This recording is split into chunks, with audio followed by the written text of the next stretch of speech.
Seja bem-vindo ao Seminário de Teologia e Vida Cristã Palavra da Vida. Você está em mais um curso de teologia cuja proposta é fazer alargar o seu conhecimento na área teológica. Um curso descomplicado, contextualizado, provocativo, reflexivo e que faça sentido para a nossa vida cotidiana, porque entendemos que não só a construção conceitual da teologia, respeitando as correntes da teologia construída nesses quase 2000 anos, mas isso só não é suficiente. Nós pretendemos que a partir do entendimento bíblico, dos conceitos esclarecidos, nós possamos reproduzir isso em uma espiritualidade no nosso cotidiano e nas relações. Seja bem-vindo a mais uma aula do curso de teologia do Seminário de Teologia. Bom, vamos dar continuidade então, né? Opa! Vamos lá dar continuidade então à nossa exposição, por assim dizer, né, do livro de Atos dos Apóstolos. Quero com vocês hoje, né, iniciar aqui a leitura a partir do capítulo 22 do livro de Atos, claro. E nós vamos aqui então, à medida que formos lendo, né, extraindo, comentando, dando uma pincelada aí, né, de uma forma mais panorâmica, como é o que a gente tem feito nesse livro aqui tão importante, livro histórico, né, Novo Testamento, que nos traz aqui não só o início, né, a expansão, os problemas da igreja primitiva, mas nos traz também aqui várias informações de como diversas igrejas, né, ou as principais igrejas do Novo Testamento, elas nasceram, né, elas se desenvolveram, como foi sua origem, né, em que contexto, como isso se deu, quais foram os seus plantadores, né? No caso aqui a gente vê que Paulo é quem planta a maioria dessas igrejas, que depois ele vai endereçar diversas cartas, né? E essas igrejas, elas na verdade para nós são uma bênção, mesmo nos seus problemas, porque se nós não tivéssemos, né, essas igrejas registradas com seus problemas, nós não teríamos hoje também as soluções que foram propostas aí pelo apóstolo Paulo, né? As correções feitas, enfim, nós não teríamos, porque a maioria das cartas elas foram escritas de fato para orientar, corrigir, exortar, animar, edificar e consolar os irmãos, né? Mas vamos lá, começar a leitura no capítulo 22. Está chegando aqui, Mãe Lenuce, coisa boa, minha amada. Paz, amada, vamos que a gente já está aqui, já caminhando, viu? Pensei que ia ficar sozinho aqui, ó. Mas ainda bem que a irmã apareceu. Mas bora nós, vamos lá. Eu já ia começar agora, vou, né? Começar agora no capítulo 22, vamos lá pegar a Bíblia, capítulo 22 de Atos, aí já começar a nossa leitura aqui e a gente vai falando, viu? Como só tá nós dois, irmã Lenus, participe, pergunte, comente, faça alguma coisa aí para eu não ficar aqui solitário desse lado de cá, né? Mas vamos lá, minha amada, capítulo 22...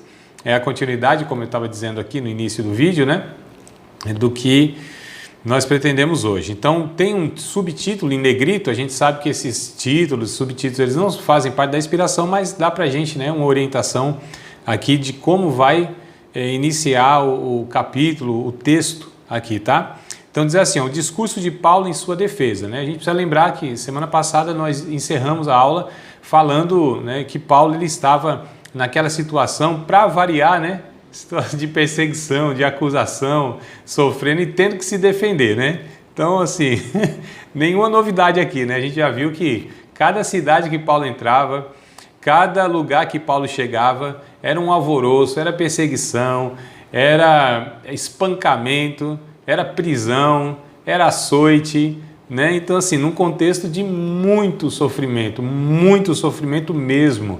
Nós hoje somos frutos, né? Eu digo a igreja mundial, nós somos frutos de centenas e de milhares de irmãos que vieram plantando em diversos países, em diversos lugares, né, a igreja de Cristo, mas debaixo de muito sofrimento. Então, não só Paulo aqui no primeiro século, né, a gente sabe da história da igreja, aí nos 3 primeiros séculos, como foi difícil, né, aquela matança assim, aos montes dos irmãos, até que veio Constantino, o imperador, e ele oficializa o cristianismo como o império, como a religião, né, do império.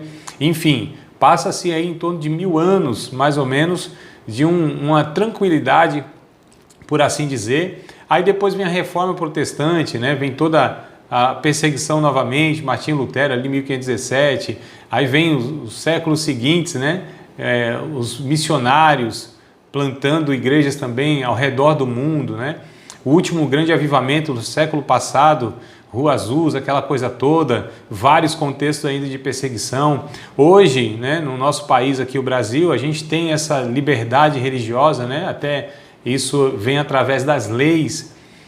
Mas como nós falamos, nós começamos aqui a igreja no Brasil debaixo de muita perseguição, né? Há algumas décadas atrás, 50, 60, 70 anos atrás, ainda se perseguia muito os cristãos aqui no Brasil. Às vezes, hoje a gente tem dificuldade de pensar algo assim, né? De vir na nossa cabeça, mas será, né? No nosso país já teve isso, e muito. Então, muitos irmãos, de fato, eles foram perseguidos de várias formas, alguns até mortos de fato, né? Não tanto quanto nessa época aqui, mas houve sim, como ainda há no mundo hoje, né? Quando a gente estuda aí a missões transculturais, a gente vê a chamada antiga cortina de ferro, né? Os países comunistas, depois da Segunda Guerra Mundial, e ainda se estende o sistema comunista, como é a Coreia do Norte, né? Os Estados Islâmicos, enfim, China. Então a gente ainda tem lugares aí que os nossos irmãos, eles de fato morrem por causa do Evangelho, são presos, torturados, sofrem, né? A gente está falando de hoje, ó, século 21, mas graças a Deus aqui no nosso país não é assim. Mas enfim, vamos lá. Varões, irmãos e pais, ouve agora minha defesa perante vós. Verso 1. Vamos para o verso 2. E quando ouviram falar-lhe em língua hebraica, maior silêncio guardaram. E diz: quanto a mim sou varão judeu, nascido em Tarso da Cilícia, mas criado nesta cidade aos pés de Gamaliel. Então a gente precisa lembrar que Paulo está em Jerusalém, hein? Ele está em Jerusalém, então ele vai usar de todos os argumentos, né, que favorecem ele, para que ele tenha direito, inclusive, de falar. Ele começa, por exemplo, falando em língua hebraica. Se ele começasse a falar em grego, né, alguma coisa assim diferente, né, ele estava em Jerusalém. Então, quando ele fala em língua hebraica, a gente precisa lembrar que ele está numa multidão. Nem toda a multidão conhece Paulo, quem ele era, né, ou quem ele é. E então, assim, muitos de repente pensam que é um malfeitor, é alguém que está sendo perseguido porque merece. Ele começa então já falando em língua hebraica, isso já o favorece. Ele fala, inclusive aqui, que ele é varão judeu, né? Ele nasceu em Tarso da Cilícia, que é na Arábia, mas ele é judeu. Então ele já vai começando aí, ó. Fui criado nessa cidade aqui, em Jerusalém, aos pés de Gamaliel. Então ele pega também, né, para ajudar a sua defesa, talvez o maior mestre, né, por assim dizer, que havia em Jerusalém era esse Gamaliel, né, mais considerado, um sábio, né, um mestre mesmo do judaísmo. Então ele pega tudo isso aí para acrescentar a sua defesa. Mas vamos lá. Ó, instruído conforme a verdade da lei de nossos pais, zeloso para com Deus, como todos vós hoje sois. Persegui este caminho até a morte. Ele começa então a explicar o que ele fazia antes, né? Prendendo e metendo em prisões tanto homens como mulheres, como também o sumo sacerdote me é testemunha, e todo o conselho dos anciãos, e recebendo destes, ou seja, do conselho dos anciãos, cartas para os irmãos, fui a Damasco para trazer manietado, né, amarrado ali para Jerusalém, aqueles que ali estivessem, a fim de que fossem castigados. Ora, aconteceu que indo eu já de caminho e chegando perto de Damasco, quase ao meio-dia, de repente me rodeou uma grande luz do céu. Então ele vai mostrar aqui, ó, era o sol do meio-dia e raiou uma luz assim, né? Ele conta o seu testemunho de conversão que aconteceu lá no capítulo 9, que a gente já leu, no caminho de Damasco, onde o próprio Jesus o aparece, né? E ele diz assim no verso 7, e caí por terra e ouvi uma voz que me dizia, Saulo, Saulo, por que me persegues? E eu respondi, quem és, Senhor? E disse-me, eu sou Jesus, o Nazareno, a quem tu persegues? E os que estavam comigo viram em verdade a luz e se atemorizaram muito, mas não ouviram a voz daquele que falava comigo. É interessante que Paulo ele mostra aqui que Jesus responde, tu me persegues. E quem era que Paulo estava perseguindo? Os discípulos de Jesus, aqueles, né, que falavam a respeito de Cristo. Mas Jesus fala, você me persegue.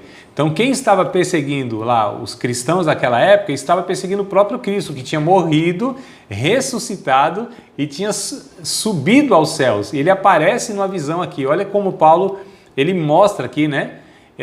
Sem ser diretamente, o que aconteceu com Jesus, né? Que ele ressuscitou de fato, né? Que ele apareceu para ele no caminho de Damasco. E quem persegue os cristãos, aqui já eram chamados de cristãos, né?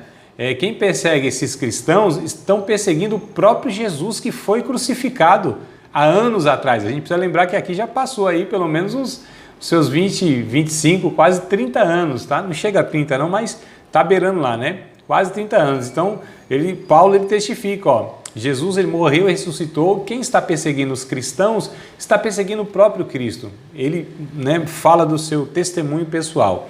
Verso de número 10. Então disse eu, Senhor, que farei? E o Senhor disse-me, levanta-te, vai a Damasco, e ali se te dirá tudo o que te é ordenado fazer.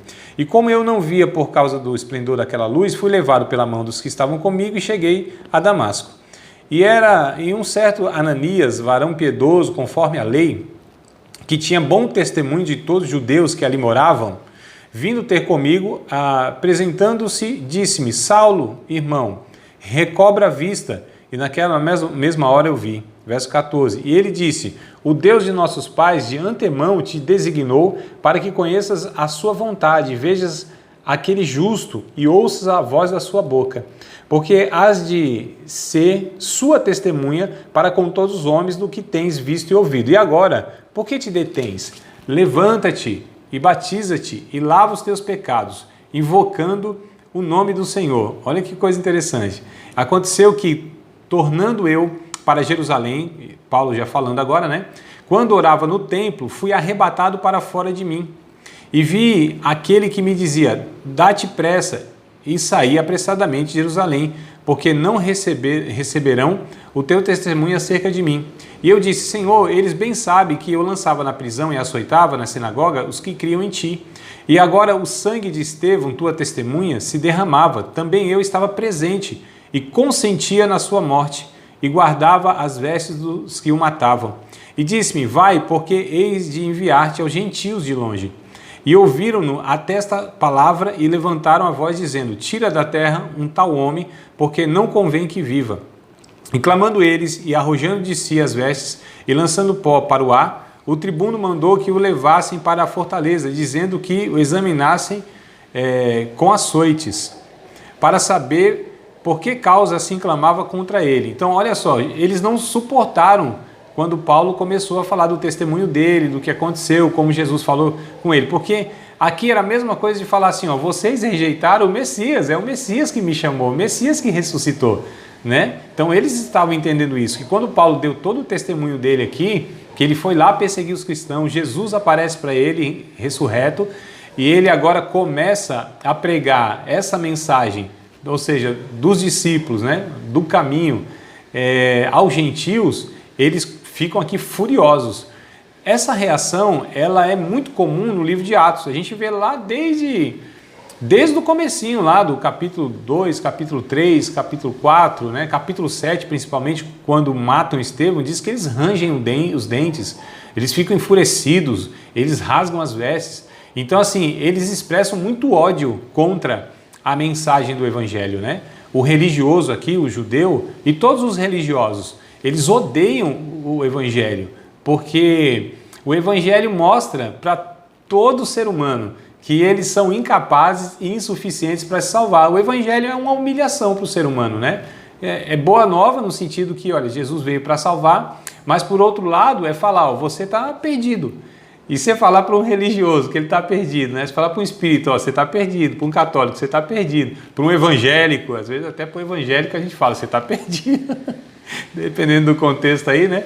Então, assim, falar para o judeu, você está perdido, todos eles pensam estarem servindo a Deus, pensam estar salvos, mas a mensagem do evangelho é a denúncia, que eles não estão salvos pelo fato de que todos eles buscam, né, alcançar a Deus com todo o legalismo, regras, rituais, méritos que eles constroem ou tentam construir pelas suas religiões. E aqui a reação é a mesma. Bora lá, e aí o tribuno, né, a autoridade lá, leva lá ele para o tribunal e dá umas chicotadas nele que é para arrancar a verdade dele. Olha o método aqui de interrogatório. Bem parecido com alguns aí, né? Então, assim, criminoso, segundo eles, né? Se é criminoso, então castiga para que ele fale a verdade, né? E quando estavam atando, 25, quando estavam atando com correias, disse Paulo ao centurião que ali estava: é-vos lícito açoitar um romano sem ser condenado? E ouvindo isto, o centurião foi e anunciou ao tribuno. O centurião aqui é o chefe da guarda, né? O chefe lá dos 100 homens, por isso que é chamado de centurião. É aquele que tem 100 homens ao seu comando. E ele fala isso ao tribuno. Esse tribuno era a maior autoridade que tinha lá, né, juridicamente falando, né? E ele fala isso aí, então, ó, ao tribuno, dizendo: vê o que vais fazer, porque este homem é romano. E vindo o tribuno, disse-lhe: diz-me, és tu romano? E ele disse: sim. E respondeu o tribuno: eu com grande soma de dinheiro alcancei esse direito de cidadão. Paulo disse: mas eu sou de nascimento. E logo dele se apartaram os que o haviam de examinar. E até o tribuno teve temor quando soube que era romano, visto que o tinham ligado, né, tinham prendido. Na lei romana, nenhum cidadão romano poderia ser castigado e preso sem antes ser julgado. Olha só, então quando eles ouviram de Paulo, ele é romano, porque Paulo ele tinha dupla cidadania, né? Ele tinha a cidadania hebraica, era judeu de nascimento, né? E ele também tinha essa cidadania aqui romana. Quando ele fala eu sou de nascimento, a gente não sabe exatamente como é essa questão. A questão é que ele de fato tinha dupla cidadania. Ele era reconhecidamente um cidadão romano. Você podia ter por duas maneiras podia ser cidadão romano. Nascendo de fato, por nascimento, né? Os pais romanos, nascido em Roma, enfim. Ou comprado o direito de cidadania, que é o que o tribuno disse, ó, com grande soma de dinheiro eu alcancei a cidadania romana. E tu? Foi de nascimento. Aí ele ficou com medo, porque ele estava indo contra a lei, né? Ele estava fazendo aquilo que não devia. Então eles ficaram com medo. E aí continua aqui no verso 30, ó. No dia seguinte, querendo saber o certo, a causa por que era acusado pelos judeus, soltou-o das prisões e mandou ouvir os principais do sacerdote e todo o conselho, e trazendo Paulo, o apresentou diante deles. Agora sim, Paulo vai passar por um tribunal, vai ser ouvido e vai falar, né?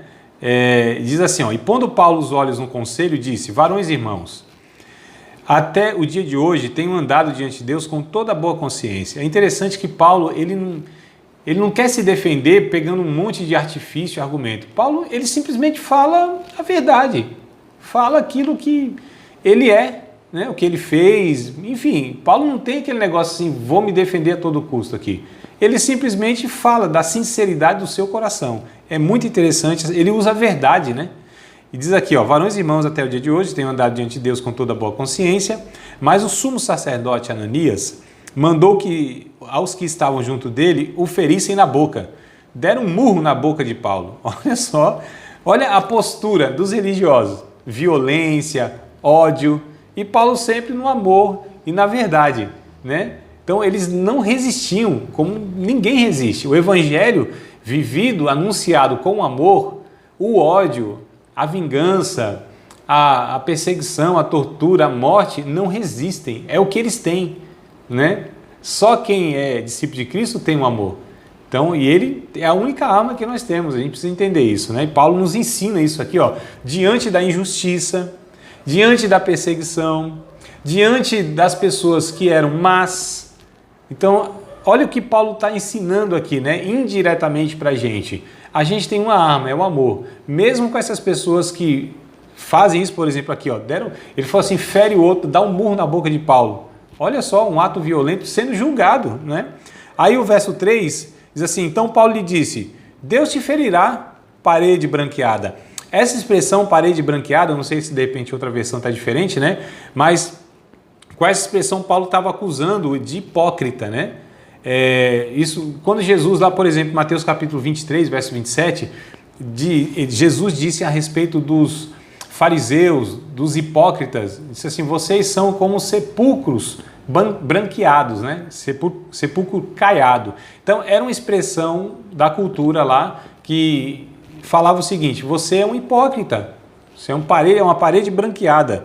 Tu estás aqui assentado para julgar-me conforme a lei e contra a lei me mandas ferir? Então, Paulo agora, ele pega os argumentos legais, né? Porque se era o sumo sacerdote, e o sumo sacerdote deveria julgar segundo a lei, e ele faz algo que é contra a lei, então Paulo diz: você é um hipócrita. Como que você está fazendo isso, né? Que Paulo também é humano, né? Tomou um murro na boca ali, acho que ficou injuriado. Mesmo assim, ele só apresenta a lei, nada mais, né? Não é que ele revida, ele agride, ele ofende no sentido assim, injustamente. Ele só apresenta: calma aí, você é um hipócrita, você está julgando segundo a lei, você está fazendo isso por quê? Né? Verso 4, isso que ali estavam disseram: injurias o sumo sacerdote de Deus? E Paulo disse: não sabia, irmãos, que era sumo sacerdote, porque está escrito: não dirás mal ao príncipe do teu povo. A gente não sabe aqui se Paulo estava, assim, usou um artifício aqui, né? Porque ele não saber que era o sumo sacerdote era difícil, porque o sumo sacerdote se vestia de uma forma diferente, né? Então talvez Paulo ali, ele se desequilibrou no sentido de que foi agredido, viu aquela hipocrisia, aquela injustiça toda, falou a verdade para o sumo sacerdote, mas eles usavam muito do artifício religioso, da questão da lei, quando era para favorecer eles, essa que é a questão, né? Tu está maldizendo o sumo sacerdote. Aí Paulo disse: não sabia que era o sumo sacerdote. Então a gente não sabe se ele não sabia exatamente ou se ele estava dando uma de migué ali, né? Como diz na teologia refinada, né? Deu uma de migué assim, não sei, João sem braço, né? Então eu não sabia, porque está escrito, né? Que não dirás mal ao príncipe do teu povo. Verso 6, e Paulo, sabendo que parte era de saduceus e outra de fariseus, clamou no conselho. Olha que coisa interessante. Paulo percebeu, ele fez a leitura e ele viu que havia um grupo nesse sinédrio, né? O sinédrio era o tribunal judaico, que julgava essas questões religiosas. Então Roma dava... É por isso que o tribuno lá romano, ele disse assim: quero ouvir então o que os judeus têm contra ti. Porque havia um tribunal judaico autorizado por Roma para julgar as questões religiosas. Se não fosse criminal, roubo, homicídio, rebelião, essas coisas, aí Roma deixava que os judeus julgassem os judeus nas questões religiosas. E aí, aqui é interessante que Paulo, ele identifica, há dois grupos aqui, né? Saduceus e fariseus, que eram dois grupos do judaísmo.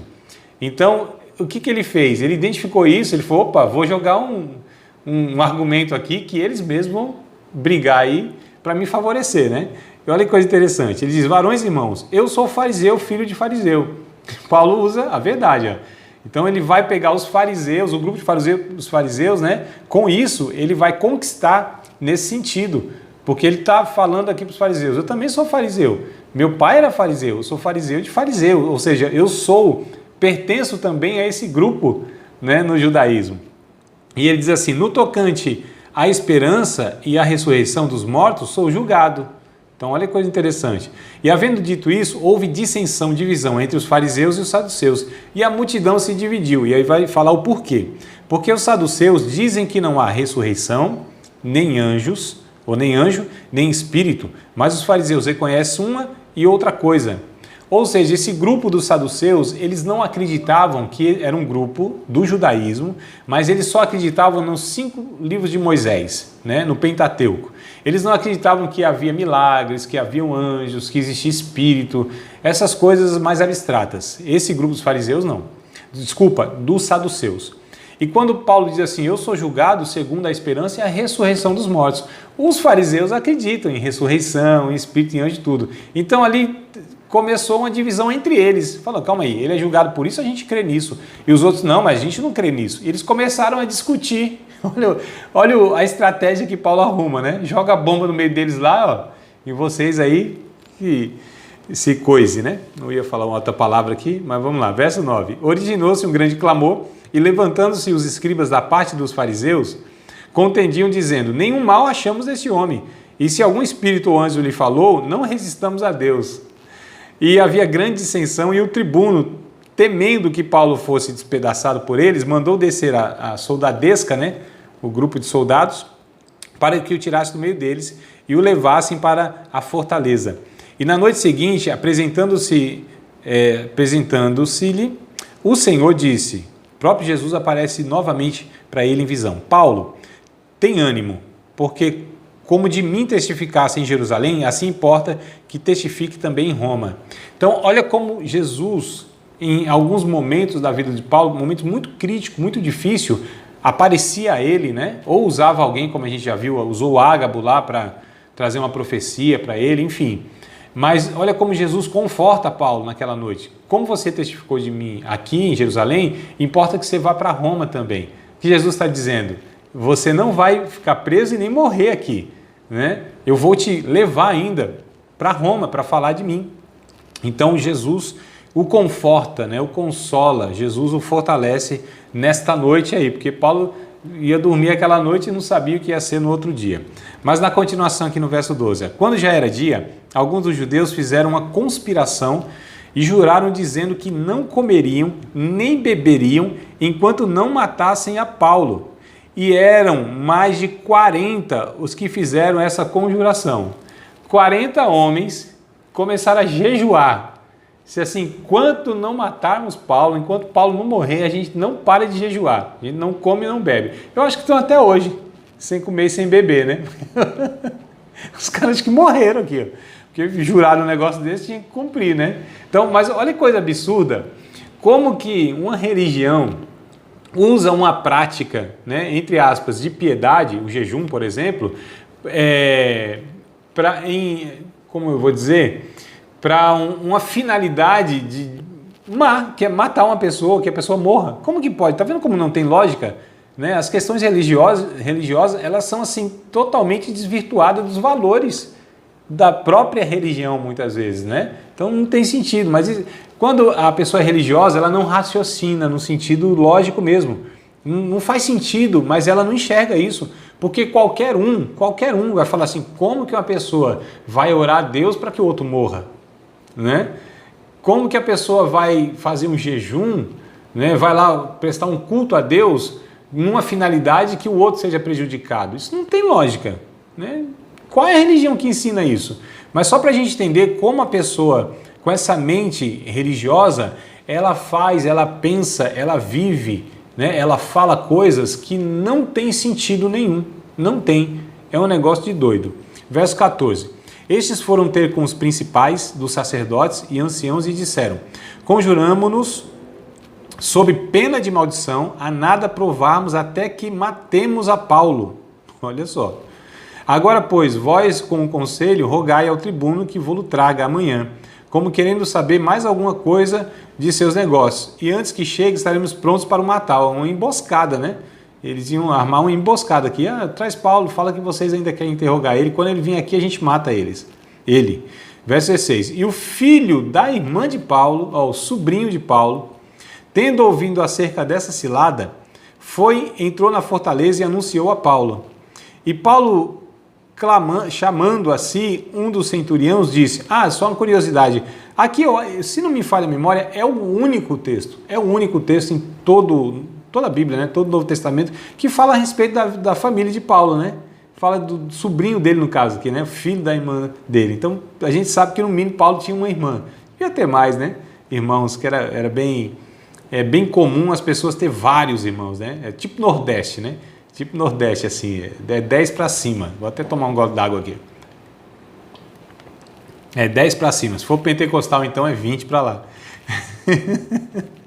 Mas aqui é o único texto que eu me lembro agora que vai falar a respeito assim da vida familiar de Paulo, né? Tinha um sobrinho aqui e esse sobrinho, olha, livrou Paulo aqui falando para ele do que estava sendo armado para ele. Verso 17, Paulo, chamando assim um dos centuriões, disse: leva este jovem ao tribuno, porque tem alguma coisa que lhe comunicar. Tomando ele, pois, o levou ao tribuno e disse: o preso Paulo, chamando-me a si, me rogou que trouxesse este jovem, que tem alguma coisa a dizer-te. E o tribuno, tomando pela mão e o pondo à parte, perguntou-lhe em particular: que tens que me contar? E disse: os judeus se concertaram, rogar-te, até amanhã leves Paulo ao conselho, como tendo de inquirir dele alguma coisa, ao certo. Mas tu não o creias, porque mais de 40 homens dentre eles se andam armando ciladas, os quais se obrigaram, sob pena de maldição, a não comerem nem beberem até que o tenham morto. E já estão apercebidos, esperando a ti promessa. Então o tribuno despediu o jovem, mandou que ninguém dissesse que havia contado aquilo, e chamando 2 centuriões, lhe disse: aprontai para as 3 horas da noite 200 soldados e 70 de cavalos e 200 lanceiros para irem até Cesareia. Aparelhai cavalgaduras, para que, pondo nelas Paulo, o levem salvo ao governador Félix. Olha como Deus foi conduzindo tudo, usando a autoridade aqui e uma escolta absurda, né? Um monte de cavaleiro, de soldados de segurança máxima aqui para proteger Paulo. Olha só como Deus foi conduzindo as coisas, né, para que Paulo pudesse sair ali livre daquela situação. E verso 25, escreveu uma carta que continha isto: Cláudio Lísias a Félix, potentíssimo governador, saúde. Este homem foi preso pelos judeus, estando já ponto de ser morto por eles, sobrevim eu com a soldadesca e o livrei, informado de que era romano. Querendo saber a causa por que o acusava, levei ao seu conselho, e achei que o acusava de algumas questões da sua lei, mas que nenhum crime havia nele digno de morte ou de prisão. Sendo-me notificado que os judeus haviam de armar ciladas a esse homem, logo te enviei, mandando também aos acusadores que perante ti digam o que tivessem contra ele. Passa bem. Tomando, pois, os soldados a Paulo, como lhes fora mandado, o trouxeram à noite a Antipátride, né, que é uma região lá. No dia seguinte, deixando aos de cavalo irem com ele, tornaram à fortaleza, os quais logo se chegaram a Cesareia, entregaram a carta ao governador, que lhe apresentaram Paulo. E o governador, lida a carta, perguntou de que província era, e sabendo que era da Cilícia, disse: ouvir-te-ei quando também aqui vierem os teus acusadores. E mandou que o guardasse no pretório de Herodes. Esse pretório, eita, aluno novo ali, ó, coisa boa, benção pura, varinha, faz assim, ó, de boa com você aí, tá tranquilão? Benção pura, faz assim, aê, agora sim, foi substituída aí a Helenus por um representante legal. Benção pura, não deixa eu sozinho não, tá? Fica aí assistindo a aula aí, calma aí. Então vamos lá. Ele ficou lá no pretório, né, que era de fato um lugar de máxima segurança, tá?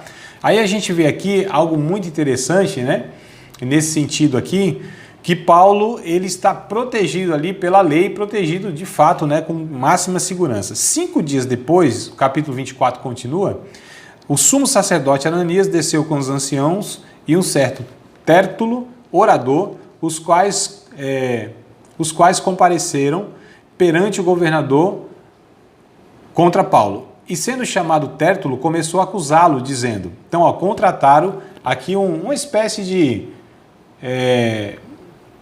de um promotor, né? Alguém para acusar Paulo mesmo, discursar e acusar Paulo, um profissional aí que contrataram. Aí diz assim...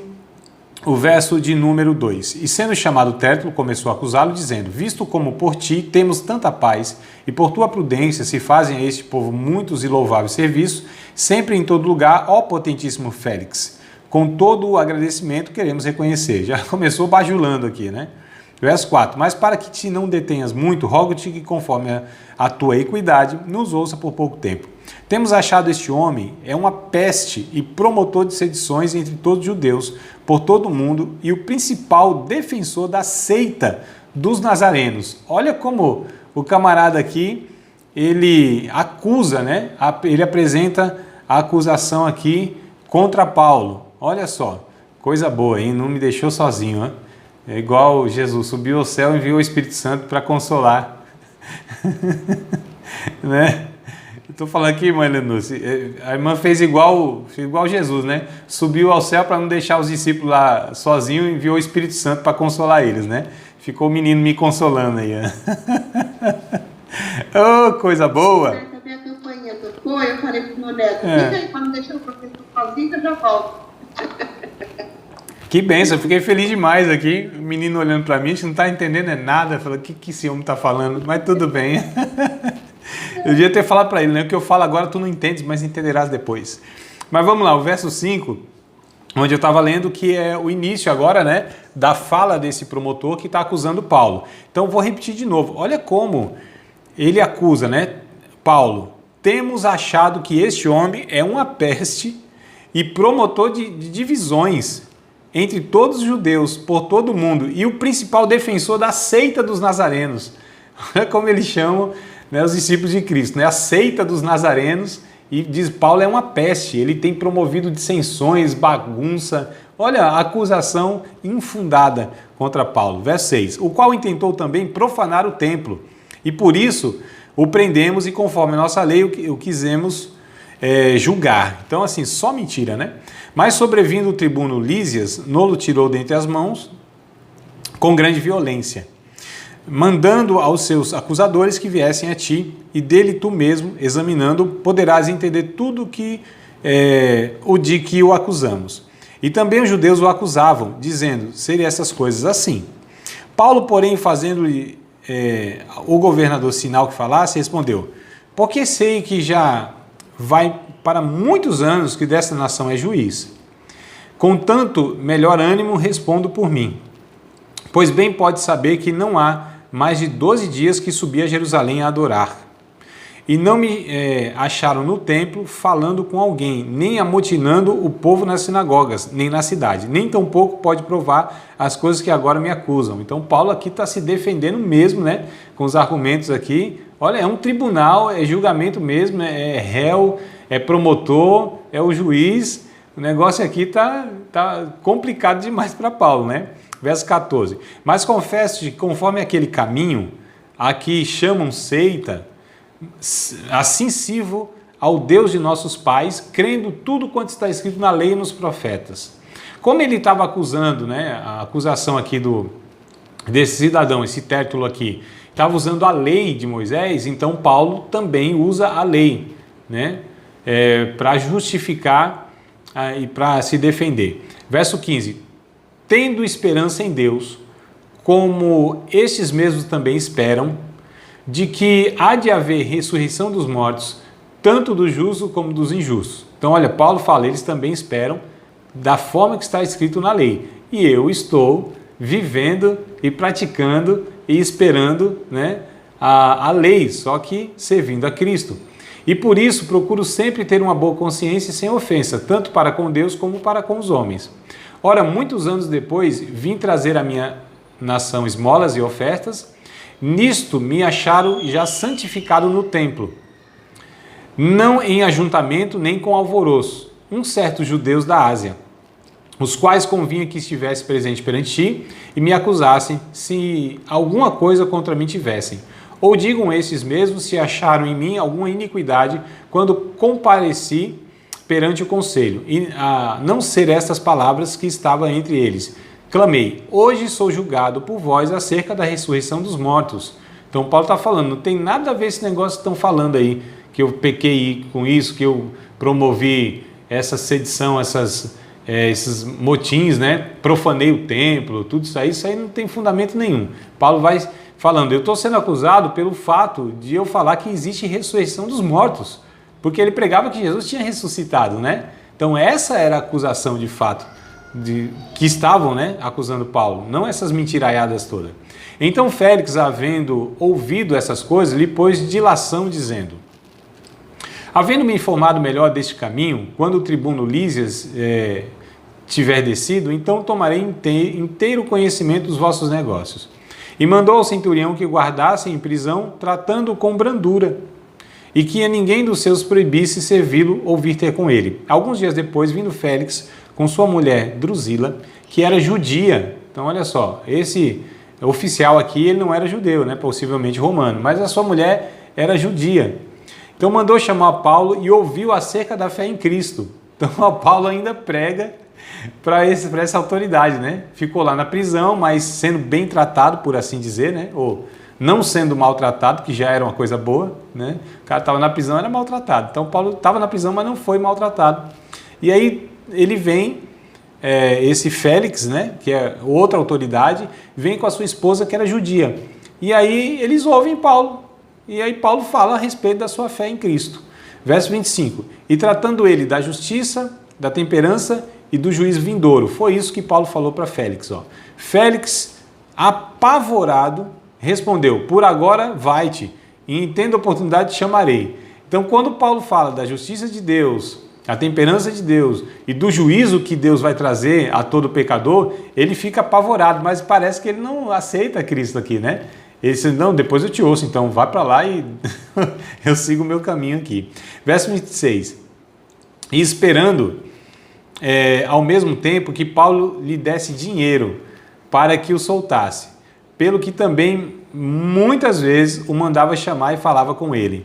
Mas passando 2 anos, olha só, a gente pensa que é um negócio assim, foi rapidinho, né? Paulo ficou 2 anos assim nessa condição aqui, ó, sem ser julgado, sem ser culpado, sem nada, mas ficou 2 anos lá. E a autoridade aqui, ó, queria, né? Nenhuma novidade, né? A gente pensa que esse negócio é de hoje, né? Mas, ó, querendo propina para soltar Paulo. Olha como o ser humano sempre foi corrupto, né? Tendo poder na mão, ele pensa que pode arrancar dinheiro, tomar proveito e tudo mais dessa situação, né? Então a gente já vê aqui, ó, que esse negócio é antigo, e não é só o Brasil, não. Esse negócio é o ser humano. Aqui parece que o negócio é mais escancarado, mais escandaloso, né? E as leis aqui até favorecem. Mas, enfim. E ele ficou 2 anos aqui, ó. Mais passado 2 anos, Félix teve por sucessor a Pôncio Festo. E querendo Félix comprazer os judeus, deixou a Paulo preso. Então o cara sabia que Paulo não era culpado, esperava que Paulo desse uma propina para ele soltar, ficou 2 anos lá. E aí, o que acontece? Paulo só vai ser solto porque esse Félix é substituído por outra autoridade. Então a gente vê aqui que coisa complicada a situação aqui, né? Eu não sei se eu continuo. Bom, entra no capítulo 25, mas assim, vem capítulo, vai capítulo, mas a gente está vendo que é um discurso só, né? Então, ó, entrando, pois, Festo na província, subiu dali a 3 dias a Cesareia, a Jerusalém, de Cesareia a Jerusalém. E o sumo sacerdote e os principais dos judeus compareceram perante ele contra Paulo e lhe rogaram. Passou 2 anos e os caras não encalçam aqui, os caras não desistiram. Aqueles do jejum acho que já tinham morrido já. Não é possível ficar 2 anos sem comer e sem beber. Mas o sumo sacerdote, né, os líderes religiosos lá, eles não desistiram não. Ficaram vigiando Paulo lá, ó. Olha a vingança no coração, né? Enquanto eles não conseguissem matar Paulo, prender Paulo, Paulo já estava preso. Eles queriam que Paulo fosse condenado e morto, né? Executado. Então eles não desistiram. 2 anos começaram a perseguir, não deixaram de perseguir, melhor dizendo. Verso 2. E os sumos sacerdotes, principais dos judeus, compareceram perante ele e contra Paulo lhe rogaram, pedindo como favor contra ele que o fizesse vir a Jerusalém, armando ciladas para o matarem no caminho. Então, eles queriam matar Paulo de qualquer jeito. Mas Festo respondeu que Paulo estava guardado em Cesareia e que ele brevemente partiria para lá. Os que, pois, disse, dentre vós tem poder, desçam comigo, e se neste varão houver algum crime, acusem-no. E não se demorando entre eles, mais de 10 dias desceu a Cesareia, e no dia seguinte, assentando-se no tribunal, mandou que trouxesse Paulo. Paulo de novo vai ser julgado, ó. Chegando ele, o rodearam os judeus que haviam descido de Jerusalém, trazendo contra Paulo muitas e graves acusações que não podiam provar. Então, assim, eles mentiam, não tinha prova nenhuma, porque era mentira. Mas ele, em sua defesa, disse: eu não pequei em coisa alguma contra a lei dos judeus, nem contra o templo, nem contra César. Então, Paulo disse: eu sou inocente em tudo quanto é acusação. Todavia, Festo, querendo comprazer os judeus, respondendo a Paulo, disse: queres tu subir a Jerusalém e ser lá perante mim julgado acerca dessas coisas? Mas Paulo disse: estou perante o tribunal de César, onde convém que seja julgado. Não fiz agravo a alguns judeus, como tu muito bem sabes. Então, ó, ele sabia, mas ele queria que... Era aquele politicozão que queria agradar, né? Aquelas pessoas lá, porque algum benefício tinha. Essas pessoas não têm compromisso com a verdade, com lei, com nada. É gente assim, né, corrupta mesmo, gente da pior espécie possível. Olha, sempre foi esse trem aqui. Tá no DNA, né? O ser humano, pecador, desgraçado. Poucos são aqueles que têm um caráter, mesmo não sendo cristãos, né? Tem aquele caráter, tem os valores, os princípios, né? A gente vê que é o que acontece muitas vezes. E aí Paulo diz assim: estou perante o tribunal de César, convém que seja julgado, né? Não fiz agravo a ninguém, não cometi coisa nenhuma digna de morte, verso 11, né? Não recuso morrer. Ele diz, se eu tenho feito alguma coisa, eu não recuso morrer, não. Mas se nada há nessas coisas que esses me acusam, ninguém me pode entregar a eles. Apelo para César. Como ele era cidadão romano, quando um cidadão romano, ele podia estar em qualquer parte do mundo, em qualquer tribunal. Se ele apelasse para César, ele iria ser julgado lá em Roma. Então, olha só como Paulo bem conhece, né, todas as questões envolvidas. Então, Festo, tendo falado com o conselho, respondeu, apelaste para César irás. Passando alguns dias, o rei Agripa e Berenice vieram a Cesareia a saudar Festo. Outro casal aqui de autoridades, né? E é interessante, irmã Lenúcia e os demais irmãos, Jesus tinha falado uma noite lá que Paulo, né, como a gente leu, Paulo não sabia o que ia acontecer no dia seguinte, que ele ia para Roma. Só que não disse quando, né? Até lendo a gente fala, foi no outro dia que Paulo foi, ó, passou 2 anos. Só para a gente entender, né? Muitas vezes, já aplicando, tirando aqui do que a gente está fazendo aqui, mas aplicando na nossa vida aqui, extraindo uma lição para nós, que é assim, muitas vezes Deus fala coisas para nós e a gente pensa que vai ser no outro dia, que vai ser logo, né? Deus falou, ele cumpre. Agora, quando ele não dá data, e na maioria das vezes não dá data nenhuma, então assim, a gente sabe que cumpre, né? E o nosso problema não é de crer em Cristo, a gente é crente, a gente crê em Cristo. Nosso grande problema é quando vai acontecer esse negócio, né? Quando isso vai se cumprir, quando vai se resolver essas coisas, quando isso aqui vai e tal. Mas assim, só para a gente extrair aqui uma lição, né? Deus fala tantas coisas boas para a gente só não sabe quando, né? É por isso que a gente tem que perseverar esperando em Deus. Verso 14. Como ali ficaram muitos dias, Festo contou ao rei os negócios de Paulo, dizendo, um certo varão foi deixado por Félix aqui preso. E a respeito de quem os principais sacerdotes anciãos dos judeus, estando eu em Jerusalém, compareceram perante mim pedindo sentença contra ele. Aí lhes respondi que não é costume dos romanos entregar algum homem à morte, sem que o acusado tenha presentes os seus acusadores e possa defender-se da acusação. De sorte que, chegando eles aqui juntos no dia seguinte, sem fazer dilação, né, ou demora nenhuma, demora alguma, assentado no tribunal, mandei que trouxessem o homem. E a gente vai ver agora, né? Agora a gente não vai ver porque o tempo não dá mais, mas a gente vai ver na sequência que Deus vai usar agora esse casal ou essa autoridade para conduzir Paulo lá para Roma. Então, olha só como Deus de fato foi conduzindo todas as situações para aquilo se cumprisse. Então, esses homens, eles pensam que eles estão fazendo o que eles querem, eles são as autoridades, né? Eles pensam que eles mandam e desmandam. Tudo aqui, a gente sabe que a soberania de Deus está conduzindo. Então, eles pensam, não, a gente vai soltar Paulo, a gente não entrega Paulo, é nada, é Deus que está conduzindo toda essa situação. Então, por trás de todas as questões relacionadas aos servos de Deus, naquilo que é o propósito de Deus, as pessoas, até não crentes, né, podem tomar várias decisões. Mas se Deus tem um propósito naquela questão, é Deus que conduz tudo, nos bastidores que as pessoas nem imaginam. Então, às vezes a gente pensa, não, é fulano, é cicrano, se não fosse fulano. Não, é Deus. É Deus usando todos e tudo e todas as circunstâncias para aquilo se cumpra na nossa vida, né? Então a gente vê aqui, mais do que tudo, a soberania de Deus. A gente não vê gente bem intencionada, pelo contrário, que a gente está vendo aqui é um monte de gente corrupta, um monte de gente desonesta, não só os que estão acusando Paulo, mas as autoridades. Ninguém está aí preocupado em fazer justiça, não.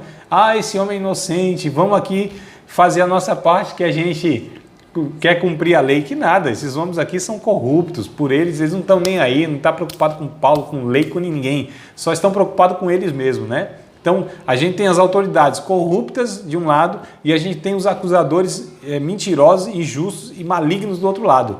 Então, ó, é Deus que está conduzindo todas essas questões aqui desfavoráveis para que Paulo chegue lá onde Deus disse que ele ia chegar. Você acabou de participar de mais uma aula de um dos nossos cursos do Seminário de Teologia, Vida Cristã, Palavra da Vida. Espero que tenha te abençoado, não só alargado o seu conhecimento teológico, mas que tenha também atingido o teu coração para que você possa a cada dia mais reproduzir a vida de Deus nas suas relações cotidianas. Se você ainda não é aluno oficial de um dos nossos cursos, se inscreva aqui no contato que vai aparecer do WhatsApp. Também nos siga nas redes sociais, se inscreva no nosso canal, compartilhe à vontade e Deus te abençoe.